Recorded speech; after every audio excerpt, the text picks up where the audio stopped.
Hello everyone, welcome to success Swapna. इस video के माध्यम से बिहार करंट अफेयर एडुटेरिया जुलाई 2023 से अक्टूबर 2024 तक फटाफट 100.com राष्ट्रीय स्तर पर बिहार के वन लाइनर प्रश्नों को देखेंगे, जिसमें फर्स्ट प्रश्न देखेंगे। भारत का सबसे ऊंचा महात्मा गांधी पर समर्पित टावर बापू टावर का लोकार्पण कब किया गया? तो 2 अक्टूबर सन 2024।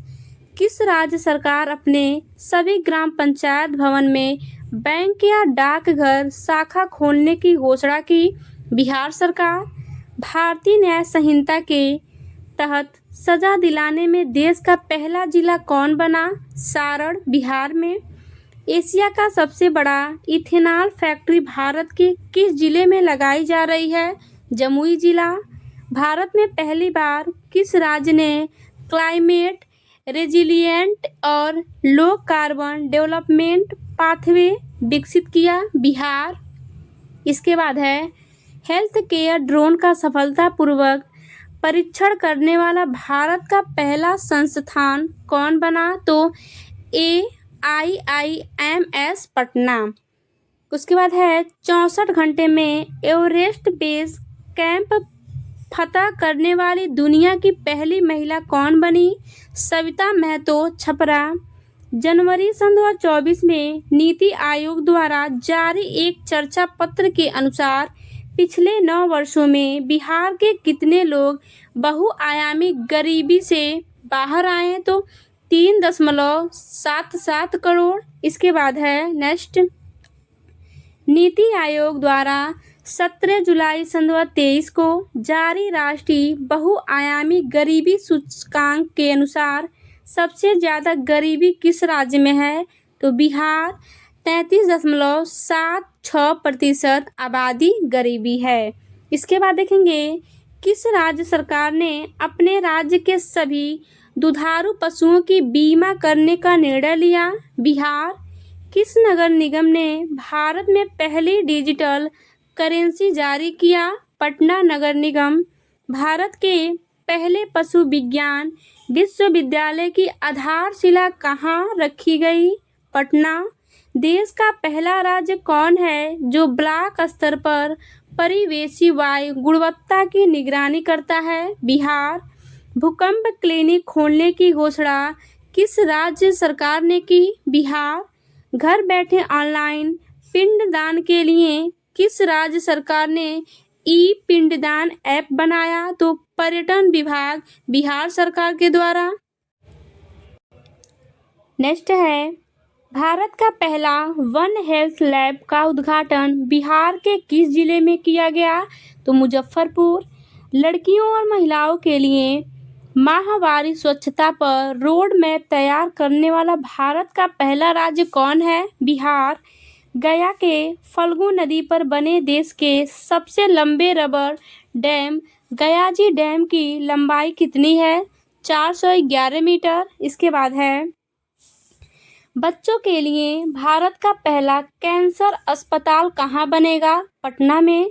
भारत में पहली बार विधिक सेवा प्राधिकार में सभी पदों पर महिला पदाधिकारी को नियुक्त करने वाला पहला राज्य कौन बना? बिहार। भारत का पहला टिश्यू कल्चर लैब कहाँ बन रहा है? तो TNB कॉलेज, भागलपुर। भारत का सबसे बड़ा धर्मशाला का आधारशिला माननीय मुख्यमंत्री नीतीश कुमार द्वारा कहाँ रखा गया? गया में। किस राज्य सरकार ने सभी नगर पंचायत एवं नगर पंचायतों में खेल क्लब बनाने की घोषणा की? बिहार।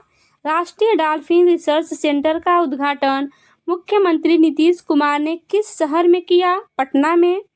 नीति आयोग के SDG इंडिया इंडेक्स सन 2024 में बिहार को कौन सा स्थान प्राप्त हुआ? तो सबसे अंतिम स्कोर 57। इसके बाद देखेंगे नेक्स्ट है बदलता बिहार में देखेंगे। बिहार में पहली बार एशियन महिला हॉकी चैंपियनशिप ट्रॉफी का आयोजन 11 से 20 नवंबर के बीच कहाँ किया जाएगा? राजगीर में। एशियन महिला हॉकी चैंपियन में कितने देश भाग ले रहे हैं? तो 6 देश भाग ले रहे हैं। भारत, चीन, जापान, दक्षिण कोरिया, मलेशिया और थाईलैंड। पेरिस पैरा ओलंपिक सन 2024 में बिहार के किस खिलाड़ी ने ऊंची कूद में रजत पदक हासिल किया? तो शरद कुमार। उत्तर और दक्षिण बिहार ग्रामीण बैंक को विलय करने का लक्ष्य कब तक रखा गया? मार्च सन 2025। अक्टूबर सन 2024 में शुरुआत की गई मुख्यमंत्री बालिका कैंसर प्रतिरक्षण योजना के तहत किस वर्ष के बालिकाओं को मुफ्त टीकाकरण किया जाएगा? तो 9 से 14 वर्ष। वन्य प्राणी के हमले में मारे जाने वाले व्यक्ति को सरकार अब कितना मुआवजा देगी? 10 लाख रुपए। नए आपराधिक कानून के तहत बिहार में पहली प्राथमिक किस पुलिस थाने में दर्ज की गई? तो गया राजकीय रेल पुलिस थाना। केंद्र सरकार ने बिहार के पीरपैंती में कितने मेगावाट बिजली उत्पादन के लिए स्वीकृति दी है? तो 2400 मेगावाट। बिहार के भू सर्वेक्षण कार्य को कब तक पूरा करने का लक्ष्य रखा गया है? तो दिसंबर सन 2025। बिहार का पहला स्टोमा क्लिनिक कहाँ खोला गया? तो IGIMS पटना। इसके बाद देखेंगे नेक्स्ट, पटना हाई कोर्ट ने किस विश्वविद्यालय पर अदालती आदेश का पालन नहीं करने पर 10 लाख का जुर्माना लगाया है? तो वीर कुंवर सिंह विश्वविद्यालय। पेरिस ओलंपिक सन 2024 में बिहार से भाग लेने वाला एकमात्र खिलाड़ी कौन था या थी? तो श्रेयसी सिंह ट्रैप शूट में 23वां स्थान प्राप्त की। इसके बाद देखेंगे, मध्य भारत के बाद मेडिकल की पढ़ाई को हिंदी में कराने वाला राज्य कौन बना? बिहार। वर्ल्ड इकोनॉमिक फोरम द्वारा सन 2024 का यंग ग्लोबल लीडर किसे घोषित किया गया? तो शरद विवेक कुमार सिवान। बिहार का पहला पूरा विशेष संरक्षण प्रयोगशाला कहाँ बनाया जा रहा है? तो पटना म्यूजियम। इसके बाद है, बिहार के नए मुख्य सचिव किन्हें बनाया गया है? तो अमृतलाल मीणा। BPSC के वर्तमान अध्यक्ष कौन हैं? परमान रवि मनु भाई। केंद्रीय बजट सन 2024-25 के अनुसार बिहार में कितने नए एक्सप्रेसवे का निर्माण किया जाएगा? तो 2, जिसमें से पटना पूर्णिया और बक्सर भागलपुर एक्सप्रेसवे। इसके बाद है, भगवान शिव की 167 फीट ऊंची प्रतिमा का निर्माण कहाँ किया जा रहा है? तो सरसई सरोवर हाजीपुर में। मार्च सन 2024 में मुख्यमंत्री नीतीश कुमार ने किस विदेशी दौरे पर गए थे? तो ब्रिटेन। भारतीय रेलवे ने बिहार के किस रेल कारखाना में अपने सबसे बड़ा सौर संयंत्र स्थापित कर रहा है? तो जमालपुर। उसके बाद है, मनरेगा योजना के तहत बिहार में मजदूरों को अब प्रतिदिन कितने रुपए मिलेंगे? तो 245 रुपए। पहले 228 रुपए मिलते थे। बिहार लघु उद्यमी योजना के तहत गरीब परिवारों को स्वरोजगार के लिए कितने रुपए की आर्थिक सहायता दी जाएगी? तो 2 लाख रुपए। इसके बाद है, स्वदेश दर्शन 2.0 योजना के तहत बिहार के कितने स्थलों को शामिल किया गया? तो 4 स्थलों को शामिल किया गया है, जिसमें से है गया, नालंदा, विक्रमशिला और सीतामढ़ी। नेक्स्ट है, बिहार का पहला ODF+ मॉडल प्रखंड किसे घोषित किया गया है? तो इस्माइलपुर प्रखंड भागलपुर। बिहार का पहला वन्य जीव अस्पताल किस जिला में खोला जा रहा है? तो शेरपुर मुजफ्फरपुर। बिहार के किस गांव को पहला स्मार्ट विलेज के रूप में विकसित किया जाएगा? तो बाबरचक गांव बांका। बिहार का सबसे बड़ा ब्लड बैंक कहाँ बनाया जा रहा है? तो SKMCH मुजफ्फरपुर। इसके बाद देखेंगे, बिहार का पहला वाहन ऑटोमेटिक फिटनेस जांच केंद्र कहाँ स्थापित किया जा रहा है? तो बिहटा, पटना। बिहार का पहला विदेश डाक निर्यात केंद्र कहाँ खोला जाएगा? तो जीपीओ, पटना में। बिहार की पहला राष्ट्रीय खाद्य प्रौद्योगिकी उद्यमशीलता एवं प्रबंधन संस्थान की स्थापना कहाँ की गई? तो हाजीपुर, वैशाली। बिहार के किस जिले में गरुड़ सर्वाधिक पाए जाते हैं? भागलपुर। बिहार का पहला साइबर थाना किस जिले में खोला गया है? पटना। राष्ट्रीय हरित प्राधिकरण ने बिहार सरकार को किस नदी में घड़ियाल वन्यजीव अभयारण्य बनाने का निर्देश दिया? सोन नदी। बिहार का पहला ऑक्सीजन पार्क किस जिले में बनाया जा रहा है? थावे, गोपालगंज। इसके बाद है बिहार के किस जिले में राज्य का पहला क्लाइमेट चेंज लर्निंग लैब खोला गया? तो पटना। बिहार का पहला fire brigade training institute centre कहाँ खोला जाएगा? तो बिहार यानी पटना, बिहटा, पटना। इसके बाद है बिहार में कहाँ राज्य का पहला जैविक खेती मॉडल प्रशिक्षण केंद्र बनाया जाएगा? तो फतुहा, पटना। इसके बाद है बिहार का पहला ट्रैफिक पार्क किस जिला में बनाया जा रहा है? पटना। प्रधानमंत्री गति शक्ति योजना के तहत पूर्व मध्य रेलवे का पहला गति शक्ति कार्गो टर्मिनल कहाँ शुरू किया गया? बरौनी। 7 निश्चय के तहत किन 2 लक्ष्यों को पूरा कर लिया गया? तो आरक्षित रोजगार, महिलाओं का अधिकार और हर घर बिजली लगातार। बिहार में नीलगाय शोध संस्थान की स्थापना कहाँ की जाएगी? तो डुमराव, बक्सर में। इसके बाद है बिहार का पहला रिवर सफारी कहाँ शुरू किया गया? दुर्गावती जलाशय में, कैमूर। बिहार के किस जिले में ग्लूकोनाइट खनिज की उपस्थिति की पुष्टि हुई है? रोहतास। बिहार के किस जिले में डिजिटल क्रॉप सर्वे की शुरुआत की गई? शेखपुरा। इसके बाद है श्री राम जानकी मेडिकल कॉलेज एवं अस्पताल का उद्घाटन माननीय मुख्यमंत्री नीतीश कुमार द्वारा कहाँ किया गया? तो सरायरंजन, समस्तीपुर। बिहार सरकार ने हेरिटेज ट्री के संरक्षण के लिए प्रति पेड़ कितने रुपए देने की घोषणा की? तो 10,000 रुपये। इसके बाद नेक्स्ट स्लाइड पे देखेंगे। नेक्स्ट प्रश्न है इसमें, बिहार आरक्षण संशोधन विधेयक विधानसभा में कब पास हुआ था? तो 9 नवंबर सन 2023। विधान परिषद में 10 नवंबर सन 2023। बिहार में पहली बार ई स्पोर्ट्स चैंपियनशिप का आयोजन कहाँ किया गया है? तो पाटलिपुत्र स्पोर्ट्स कॉम्प्लेक्स। इसके बाद है बिहार का पहला ड्रोन ट्रेनिंग सेंटर कहाँ खोला गया है? तो राजेंद्र प्रसाद केंद्रीय कृषि विश्वविद्यालय, पूसा, समस्तीपुर। बिहार की पहली महिला ड्रोन पायलट कौन बनी? मीनाक्षी, समस्तीपुर। बिहार का तीसरा एवं सबसे बड़ा चिड़ियाघर कहाँ बन रहा है? तो रानीगंज, अररिया। जीविका दीदी का बिहार में पहला मखाना उद्योग कहाँ खुलेगा? सहरसा। बिहार का पहला प्लास्टिक वेस्ट मैनेजमेंट सेंटर कहाँ खुलेगा? CIPET, भागलपुर।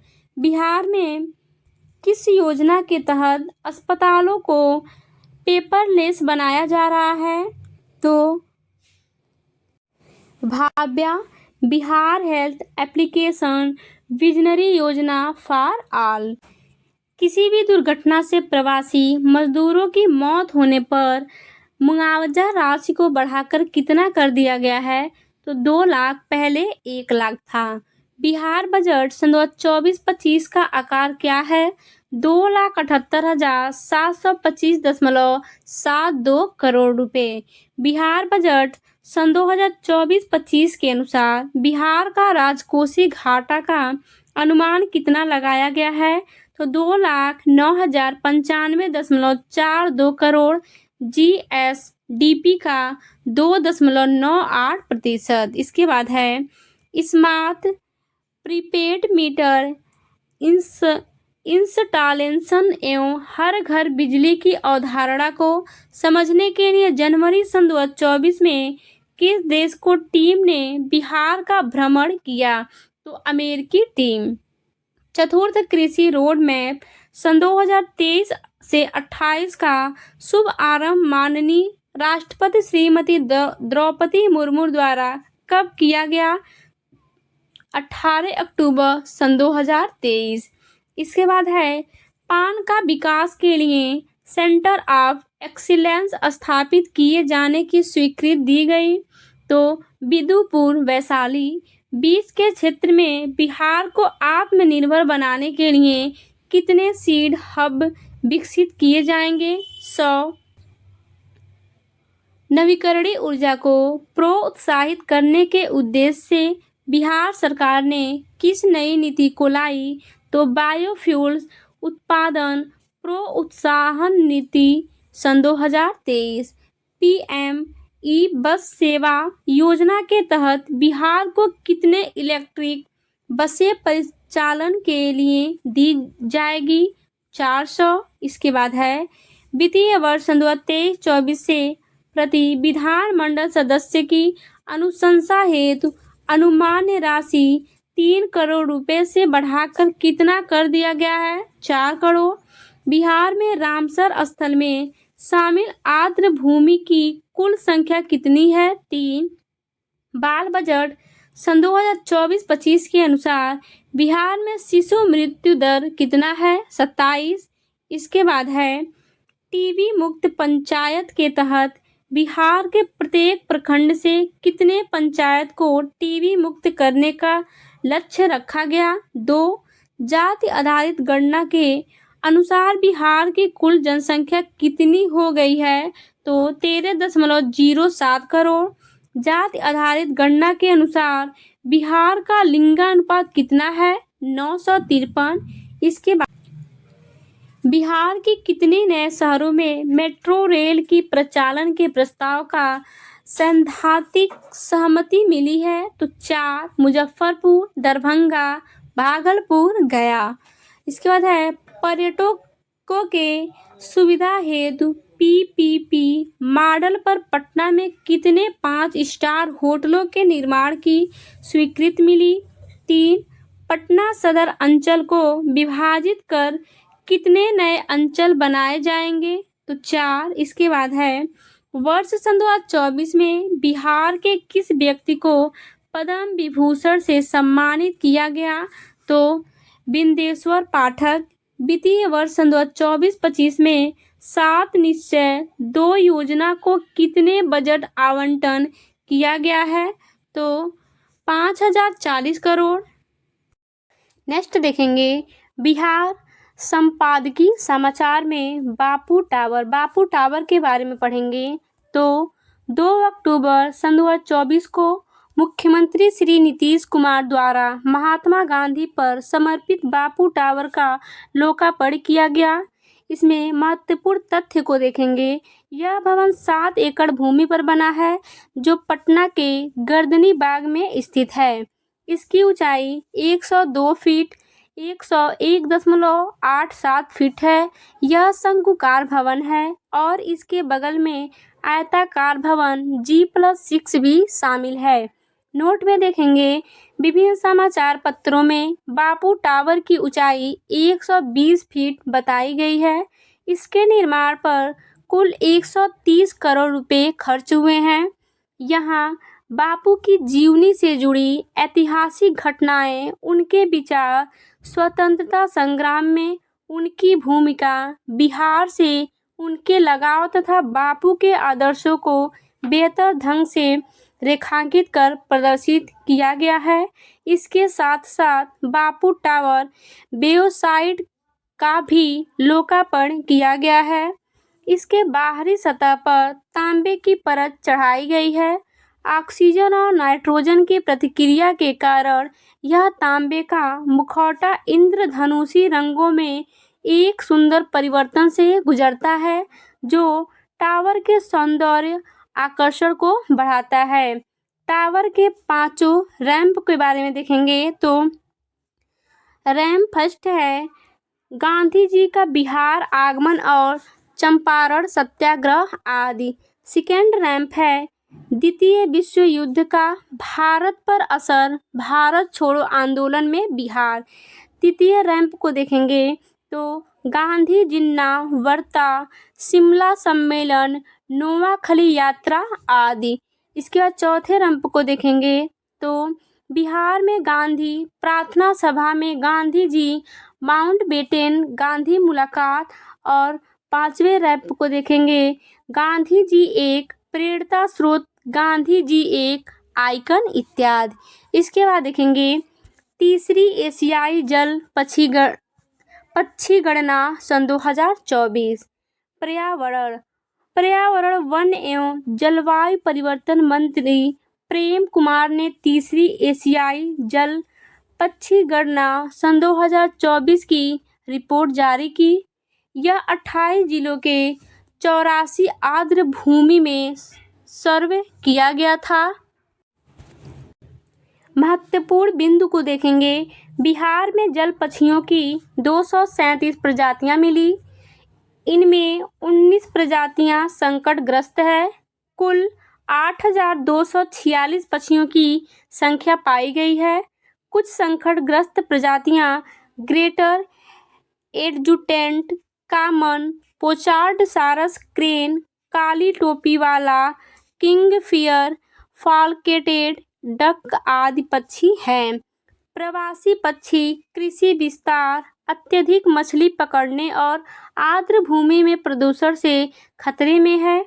पक्षियों की संख्या के अलावा आवास और उन पर खतरे का भी आकलन किया गया है। इसके बाद है बिहार में रामसर स्थल। इसमें देखेंगे बिहार के 2 आर्द्र भूमि स्थल नागी और नकटी का रामसर स्थलों में शामिल किया गया। अब बिहार में कुल 3 रामसर स्थल हो गए हैं। नागी वेटलैंड में देखेंगे यह जमुई जिले में स्थित एक मानव निर्मित पक्षी अभयारण्य है जो झाझा वन रेंज में स्थित है। नागी नदी पर बांध बनाकर नागी वेटलैंड्स का निर्माण किया गया था। यह 791 हेक्टेयर में फैला हुआ है। एशियाई जल पक्षी जनगणना सन 2023 के अनुसार यहाँ 7,844 पक्षी देखे गए हैं। 1984 में वेटलैंड को पक्षी अभयारण्य के रूप में नामित किया गया था। इसके बाद देखेंगे नकटी वेटलैंड, यह जमुई जिले में स्थित है और यह भी मानव निर्मित पक्षी अभयारण्य है। यह 333 हेक्टेयर में फैला हुआ है। एशियाई जल पक्षी जनगणना 2023 के अनुसार यहाँ 6,938 पक्षी पाए गए। यहाँ लुप्त प्राय पक्षी हाथी, एलिफस मैक्सिमम इंडिकस और एक संकटग्रस्त देसी कैटफिश वाल्गो अट्टू सहित विश्व स्तर पर संकटग्रस्त प्रजातियां पाई जाती हैं। 1984 में इस आर्द्र भूमि को पक्षी अभयारण्य के रूप में नामित किया गया था। नोट में देखेंगे बेगूसराय जिले की कांवर झील को 2020 में बिहार का पहला रामसर स्थल नामित किया गया था। कांवर झील बूढ़ी गंडक नदी से बनी एशिया की सबसे बड़ी गोखुर झील है। इसके बाद देखेंगे श्री सुशील मोदी, इनके बारे में पढ़ेंगे। बिहार के पूर्व उप मुख्यमंत्री श्री सुशील मोदी का कैंसर से पीड़ित होने के कारण 13 मई सन 2024 को निधन हो गया। जन्म इनका 5 जनवरी 1952 में पटना में हुआ। वे 1990 में पहली बार पटना सेंट्रल से विधानसभा के लिए चुने गए थे। वे सन 2004 में पहली बार भागलपुर से लोकसभा के लिए चुने गए थे। वे 2005 में बिहार के उप मुख्यमंत्री बने। 2005 से 2013 तक और 2017 से 2020 तक। दिसंबर 2020 में राज्यसभा के लिए चुने गए। वे 1973 में पटना विश्वविद्यालय छात्र संघ के महासचिव थे। उस समय छात्र संघ के अध्यक्ष श्री लालू प्रसाद यादव थे। उन्होंने लालू प्रसाद यादव पर लालू लीला नामक पुस्तक लिखी। वे 1983 से 1986 तक अखिल भारतीय विद्यार्थी परिषद के अखिल भारतीय महासचिव रहे। आपातकाल के दौरान उन्हें 5 बार गिरफ्तार किया गया। प्रकाशित पुस्तकें के बारे में देखेंगे। क्या बिहार भी असम बनेगा? आरक्षण। इसके बाद देखेंगे पटवा टोली। पटवा टोली से संबंधित देखेंगे। बिहार के गया स्थित पटवा टोली गांव IIT फैक्ट्री के नाम से मशहूर हो गई है। इस गांव में लगभग हर घर से IIT प्रवेश परीक्षा उत्तीर्ण करने वाले छात्र हैं। गांव के पहले IIT उत्तीर्ण छात्र जितेंद्र पटवा ने गांव को प्रेरित किया। वृक्ष वेद संस्था से छात्रों को मदद मिल रही है और 2013 से IIT प्रवेश परीक्षा के लिए मुफ्त शिक्षा प्रदान की जा रही है। निःशुल्क पुस्तकालय भी खोला गया है। पटवा टोली के बुनकरों पर आधारित documentary film weavers of hope को यूनेस्को पुरस्कार मिला है। फिल्म का निर्देशन सिंजन चटर्जी ने छात्रों और दक्षिण बिहार विश्वविद्यालय की मदद से किया है। इसके बाद देखेंगे सार्वजनिक परीक्षा अनुसूचित साधनों की रोकथाम अधिनियम 2024। सार्वजनिक परीक्षाओं में अनुसूचित साधनों के प्रयोग को रोकने के लिए इसे लागू किया गया है। इस अधिनियम के अंतर्गत सभी अपराध संज्ञेय और गैर जमानती और गैर शमनी होंगे। इसके बाद नेक्स्ट स्लाइड पे देखेंगे अनुचित साधनों और अपराधों का सहारा लेने वाले किसी भी व्यक्ति या व्यक्तियों को 3 से 5 साल की कैद और 10 लाख रुपए तक का जुर्माना लगाया जाएगा।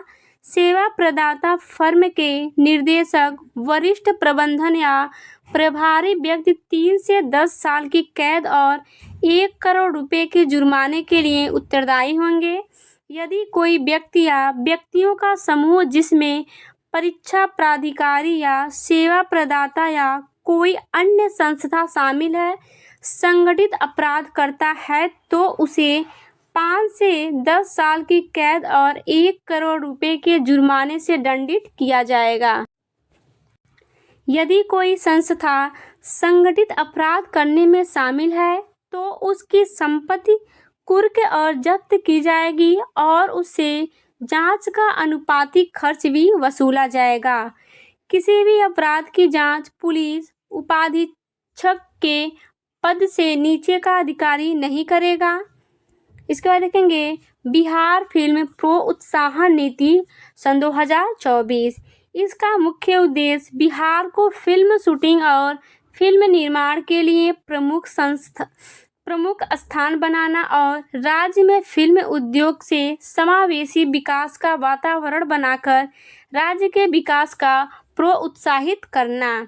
इसमें महत्वपूर्ण बिंदु को पढ़ेंगे हम लोग, जिसमें फर्स्ट है फिल्म निर्माताओं के लिए एकल बिंदु इंटरफेस प्रदान करना। पहली फिल्म की शूटिंग के लिए अनुदान 2 करोड़ रुपए या 25% जो भी कम हो और इसके साथ साथ फिल्मों की संपूर्ण शूटिंग दिवसों का न्यूनतम 50% शूटिंग दिवस राज्य में हो।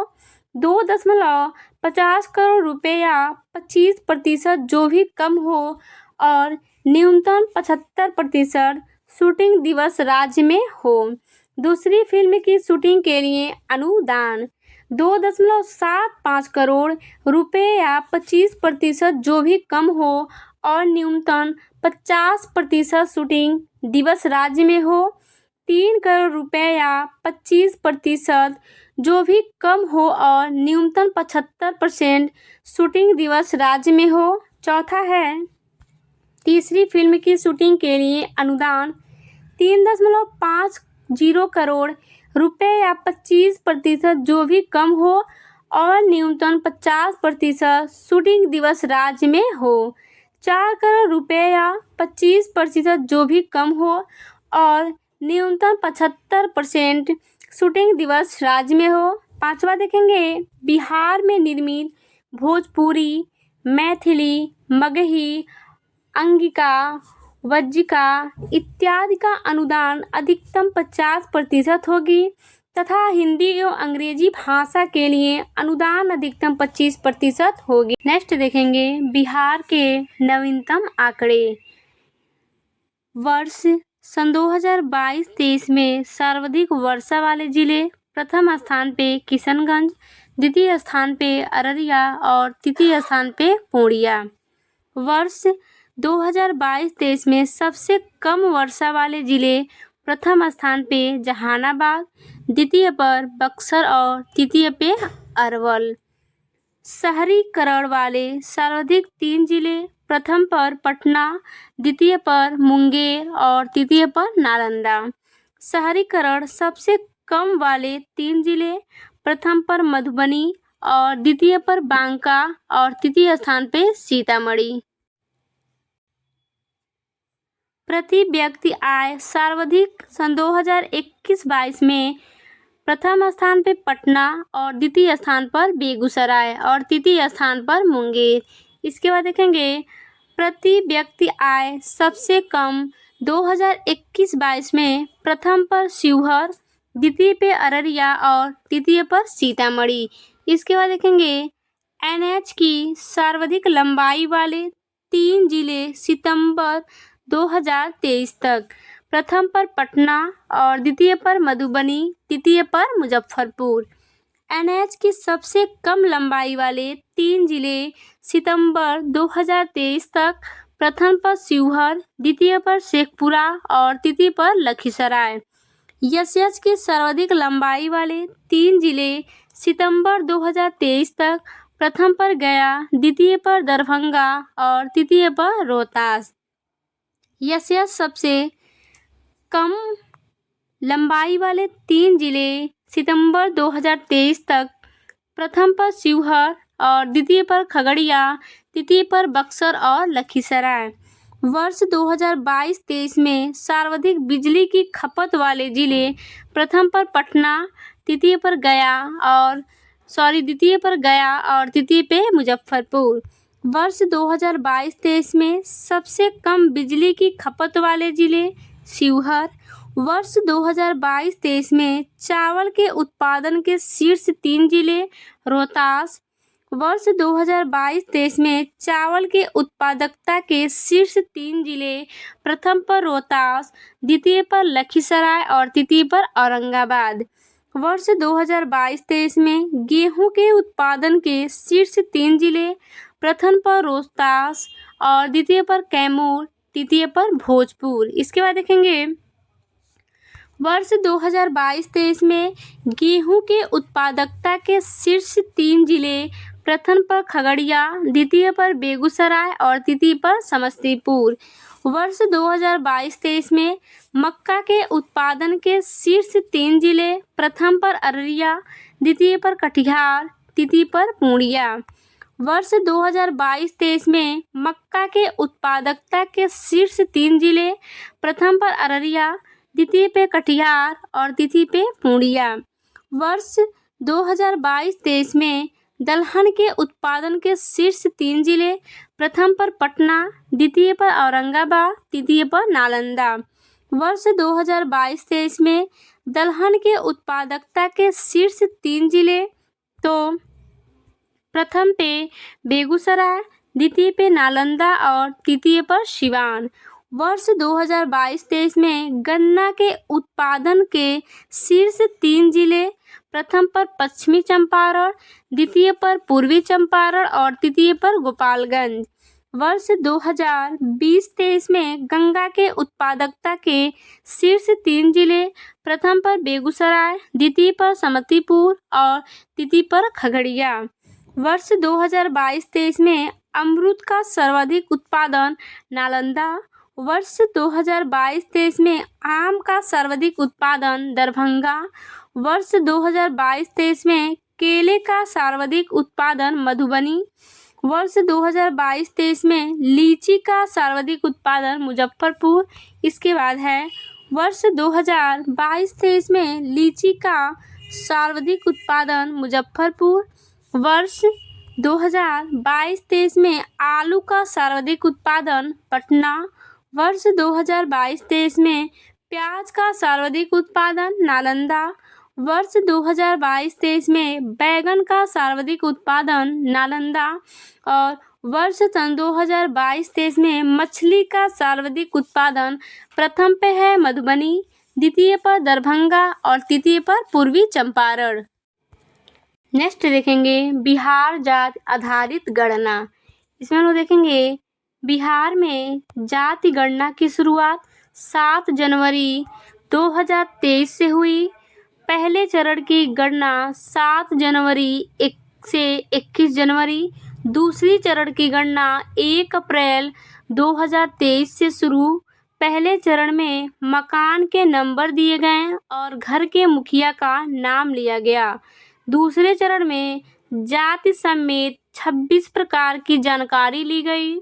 जाति गणना की शुरुआत मुख्यमंत्री नीतीश कुमार ने वैशाली के हरसेर गांव में एक लिखकर किया। इसके बाद है यह सर्वे करवाने की जिम्मेदारी सरकार के जनरल एडमिनिस्ट्रेशन डिपार्टमेंट को सौंपी गई है। इस गणना से संबंधित डेटा बीजागा मोबाइल ऐप या पोर्टल पर डिजिटली एकत्रित किया गया।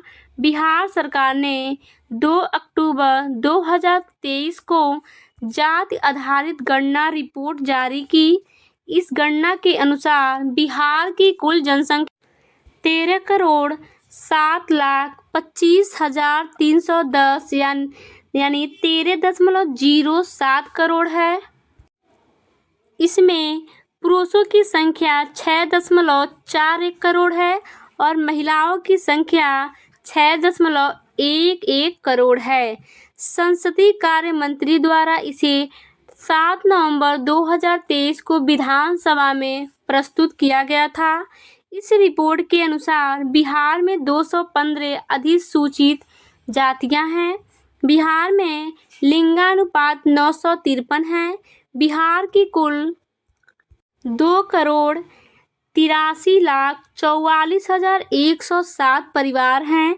बिहार में कुल ट्रांसजेंडरों की संख्या 825 है। बिहार में साक्षरता दर 79.7% है, जिसमें 84.91% पुरुष साक्षरता दर है और 73.91% महिला साक्षरता दर है। बिहार सरकार ने कहा कि यह पूर्ण पैमाने पर जनगणना नहीं बल्कि एक सामाजिक सर्वेक्षण है। अनुच्छेद 246 के तहत जनगणना एक संघ का विषय है। इसके बाद है कोटिवार संक्षिप्त विवरणी। इसमें कोटिवार जनसंख्या और प्रतिशत। कोटिवार में अत्यंत पिछड़ा वर्ग की प्रतिशत 36.01% है। पिछड़ा वर्ग का प्रतिशत 27.12% है। अनुसूचित जाति का प्रतिशत 19.65% है। सामान्य वर्ग का प्रतिशत 15.52% है। अनुसूचित जाति का प्रतिशत 101.68% है। इसके बाद है जाति आधारित गणना के अनुसार बिहार में विभिन्न धर्मों का प्रतिशत। धर्म और उसके प्रतिशत को देखेंगे तो हिंदू धर्म में 81.99 9.9%, मुस्लिम में 17.7%, बौद्ध में 0.085%, ईसाई में 0.057%, सिख में 0.011% और जैन में 0.009%।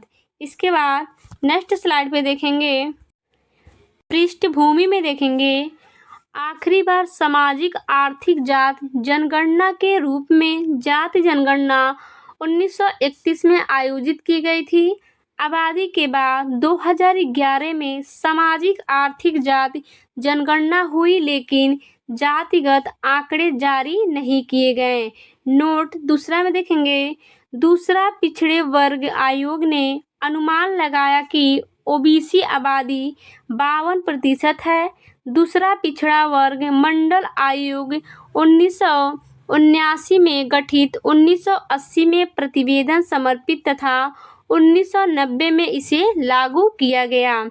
इसी के आधार मानते हुए बिहार सरकार ने सरकारी नौकरी और शिक्षा संस्थान में 65% सीट आरक्षित किया था, जो पहले 50% था।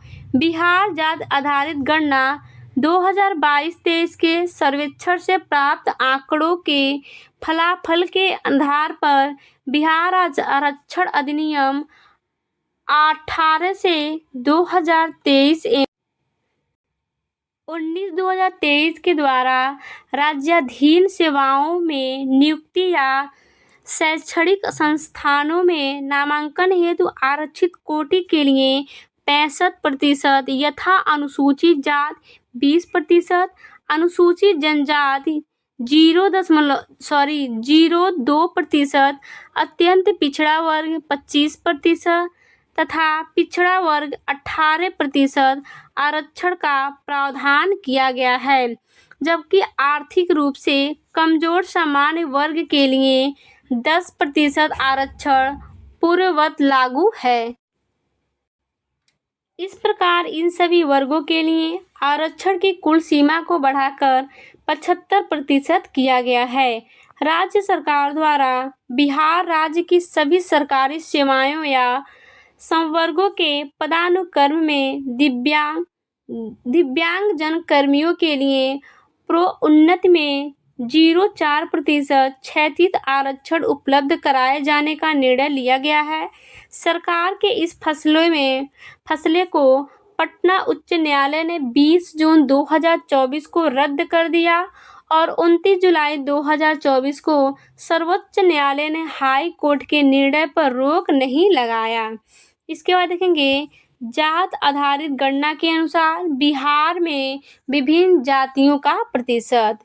यादव जाति का प्रतिशत है 14.26, दुसार या धारी का 5.31, रविदास का 5.26, कोयरी का 4.2, सिख का 3.82 और मोमिन यानी जुलाह का 3.55। इसके बाद है ब्राह्मण का 3.65, राजपूत का 3.45, मुसहर का 3.09, मुमिहार का 2.9, कुर्मी का 2.8, मल्लाह का 2.60 और बनिया का 2.31 और कायस्थ का 0.60। नेक्स्ट देखेंगे बिहार सरकार के आगामी लक्ष्य, जिसमें विषय और लक्ष्य वर्ष देखेंगे तो 100% घरों में प्रीपेड बिजली मीटर लगवाने का लक्ष्य 31 दिसंबर 2024 तक। बिहार के सकल राज्य घरेलू उत्पाद का आकार 9.76 लाख करोड़ रुपए करने का लक्ष्य 2024 से 25 तक। बिहार में कुल बिजली उत्पादन का नवीकरणीय स्रोत से 35% बिजली उत्पादन करने का लक्ष्य 2024 से 25। बिहार के 10 लाख परिवारों को पशुपालन से आच्छादित करने का लक्ष्य 2024 से 25। बिहार के 5 लाख परिवारों को उद्यमिता विकास अतिरिक्त आय संवर्धन एवं रोजगार सृजन से जोड़ने का लक्ष्य 2024 से 25।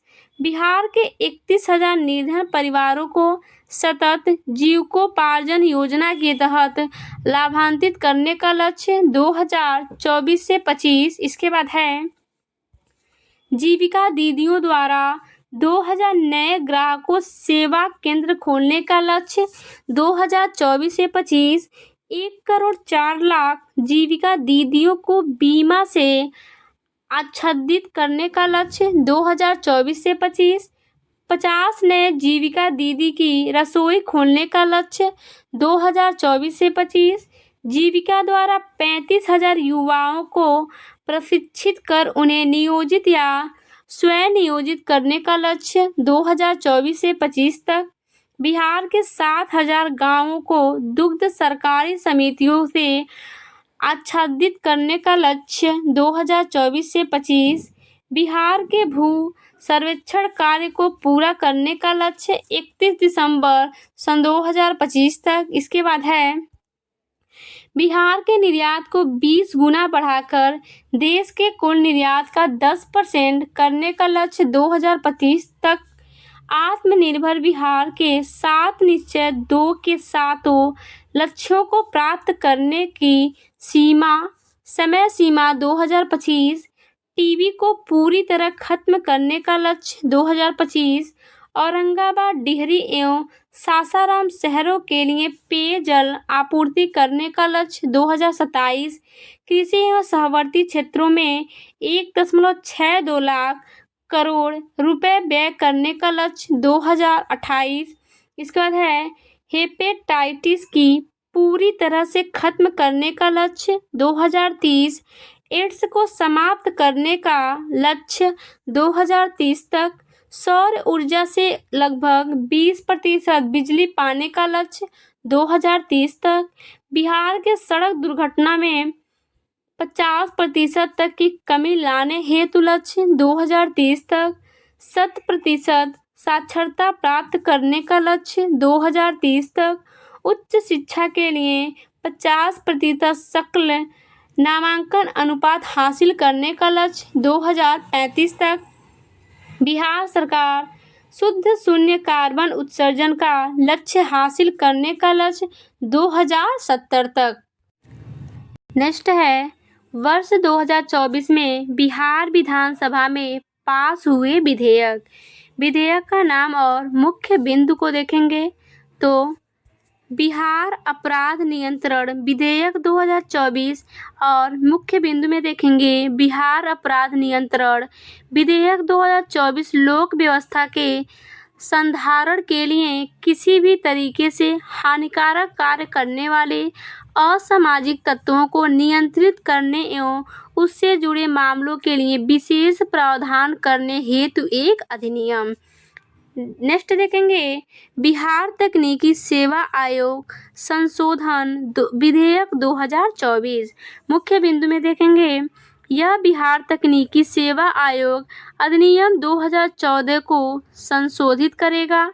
अब स्वास्थ्य विभाग के अधीन बिहार स्वास्थ्य सेवा संवर्ग के सामान्य चिकित्सा पदाधिकारी, विशेषज्ञ चिकित्सा पदाधिकारी इत्यादि पदों पर बिहार तकनीकी सेवा आयोग द्वारा चयन एवं अनुशंसा की जाएगी। इसके बाद नेक्स्ट देखेंगे बिहार लोक सुरक्षा उपाय प्रवर्तन विधेयक 2024।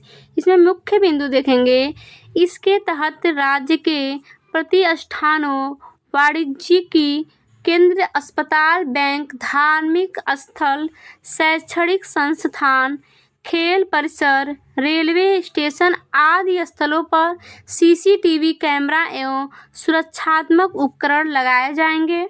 नेक्स्ट है बिहार राज्य बाल श्रमिक आयोग संशोधन विधेयक 2024। मुख्य बिंदु में देखेंगे यह बिहार राज्य बाल श्रमिक आयोग अधिनियम 1996 को संशोधित करेगा।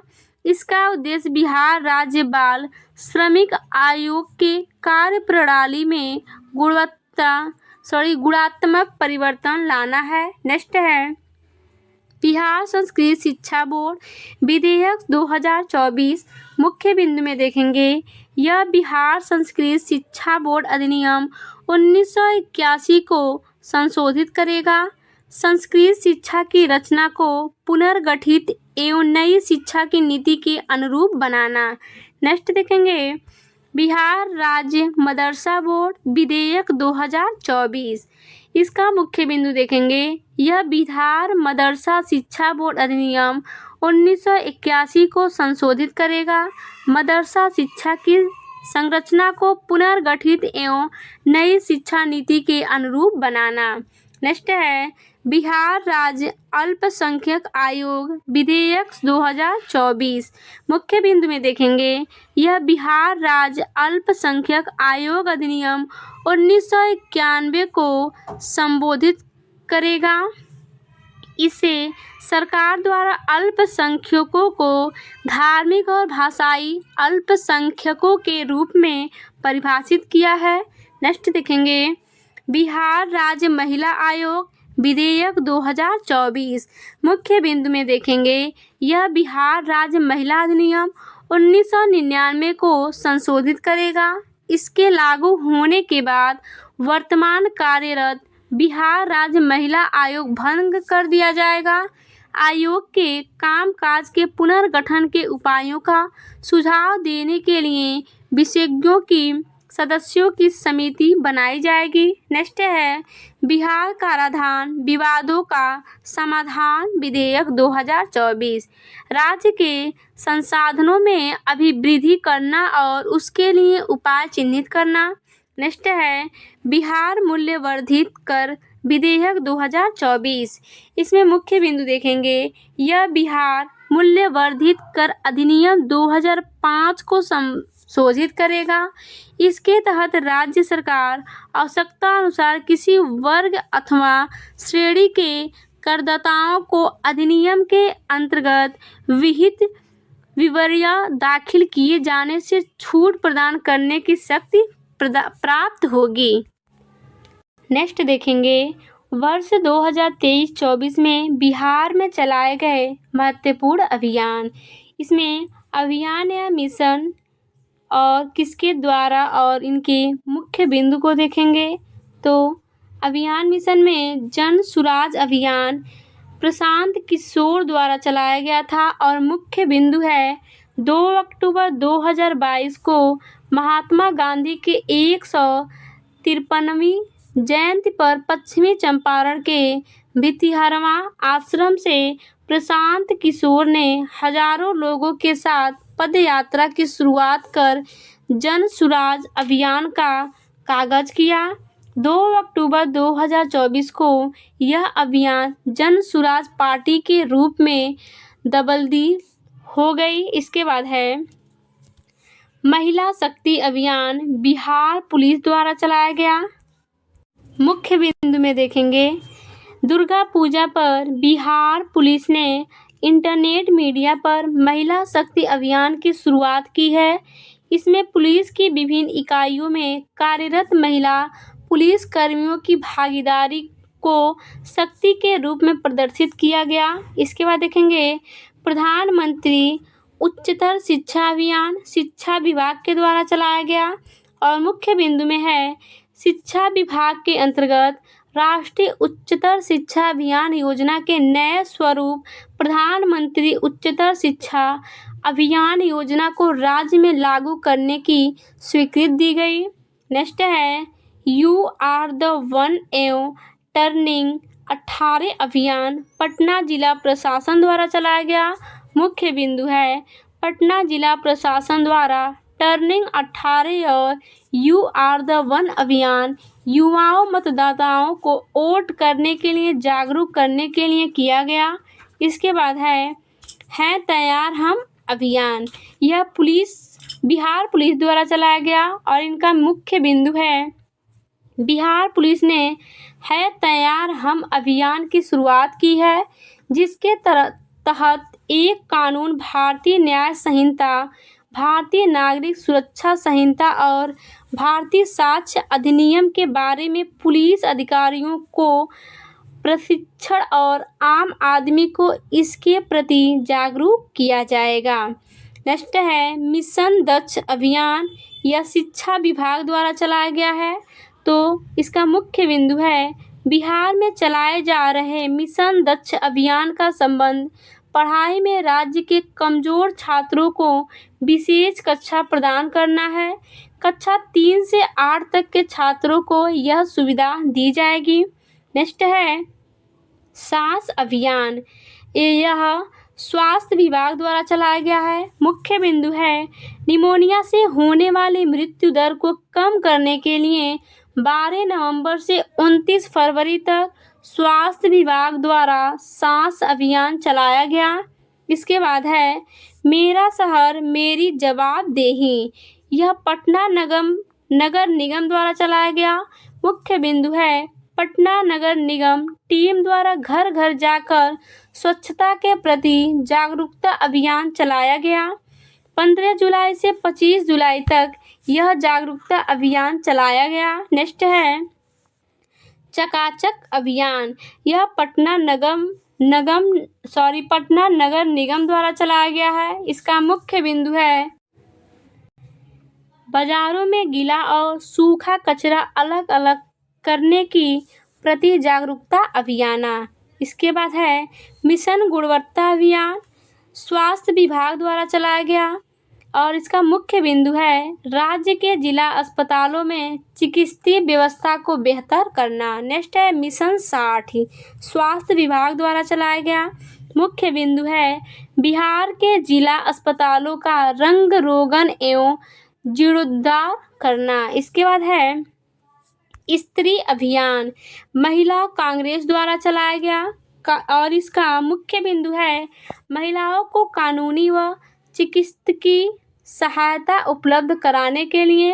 नेक्स्ट है जल जीवन हरियाली अभियान और ग्रामीण विकास विभाग द्वारा चलाया गया। मुख्य बिंदु है इस अभियान को 2022-23 से 2024-25 तक विस्तारीकरण की स्वीकृति मिली। इस योजना के तहत 5 चीजों पर ध्यान केंद्रित किया गया है: तालाबों, आहार पाइन, रेल वाटर हार्वेस्टिंग, पौधे लगाना और कुओं का निर्माण। इसके बाद है सास बहू बेटी अभियान। यह स्वास्थ्य विभाग द्वारा चलाया गया। मुख्य बिंदु है इसका जनसंख्या को स्थिर करने और परिवार नियोजन को बढ़ावा देने के लिए। नेक्स्ट देखेंगे 2023-24 में शुरू की गई बिहार सरकार की नई योजना को देखेंगे और शुभ आरंभ तिथि को देखेंगे और संबंधित तथ्य को देखेंगे। योजना देखेंगे मुख्यमंत्री बालिका कैंसर प्रतिरक्षण योजना। शुभ इसका तिथि होगा 6 अक्टूबर 2024 और संबंधित राज्य स्वास्थ्य मंत्री मंगल पांडे ने सर्वाइकल कैंसर से बचाव के लिए मुख्यमंत्री बालिका कैंसर प्रतिरक्षण योजना का शुभ आरंभ किया। इसके तहत कुल 1 करोड़ बच्चियों का मुफ्त टीकाकरण किया जाएगा। इसके अंतर्गत बच्चेदानी के मुंह के कैंसर से बचाव हेतु 9 से 14 वर्ष की बालिकाओं को निःशुल्क HPV यानी ह्यूमन पैपिलोमा वायरस वैक्सीन का टीका दिया जाएगा। इसके बाद है मुख्यमंत्री वाहन चालक कल्याण योजना 1 अक्टूबर 2024। इसके तहत ट्रक, बस, ऑटो और टैक्सी के ड्राइवरों को बीमा, आँखों की जांच, भारी वाहन चलाने की ट्रेनिंग में राज्य सरकार मदद करेगी। इसके बाद देखेंगे बिहार लघु उद्यमी योजना 5 फरवरी 2024 मासिक पारिवारिक आय के आधार पर चिन्हित गरीब परिवारों को स्वरोजगार के लिए 2 लाख रुपए की सहायता हेतु 5 फरवरी 2024 को मुख्यमंत्री नीतीश कुमार ने इस योजना की शुरुआत की। इसके बाद देखेंगे मेरी सड़क मेरी जवाबदेही 1 अगस्त 2023 सफाई कर्मियों के सम्मान में पटना नगर निगम ने मेरी सड़क मेरी जवाबदेही कार्यक्रम का आयोजन 1 अगस्त से 15 अगस्त तक किया। इसके बाद देखेंगे टुगेदर वी आर्ट कार्यक्रम 7 अगस्त 2023 बिहार संग्रहालय में G20 देशों के कलाकारों की कलाकृतियों को प्रदर्शित करने के लिए टुगेदर वी हार्ट के तहत कार्यक्रम आयोजित की गई। इसके बाद देखेंगे मिशन परिवर्तन 4 मई 2023 उप मुख्यमंत्री तेजस्वी यादव ने मेडिकल कॉलेजों में सुधार के लिए मिशन 60 दिन के तर्ज पर मिशन परिवर्तन को लॉन्च किया। इसका मुख्य उद्देश्य अस्पतालों को मरीज फ्रेंडली बनाना एवं चिकित्सकीय व्यवस्था को बेहतर करना। इसके बाद देखेंगे हर घर गंगा जल योजना 27 नवंबर 2022 गंगा जल आपूर्ति योजना के तहत गंगा नदी के पानी को पाइपलाइन के जरिए राजगीर, गया, बोध गया एवं नवादा में उपलब्ध करवाना। 28 नवंबर 2022 को बोध गया में भी इसकी शुरुआत की गई। कुल पाइपलाइन की लंबाई 151 किमी एवं कुल बजट 4,475 करोड़ 2051 की जनसंख्या तक टारगेट किया गया है। इसके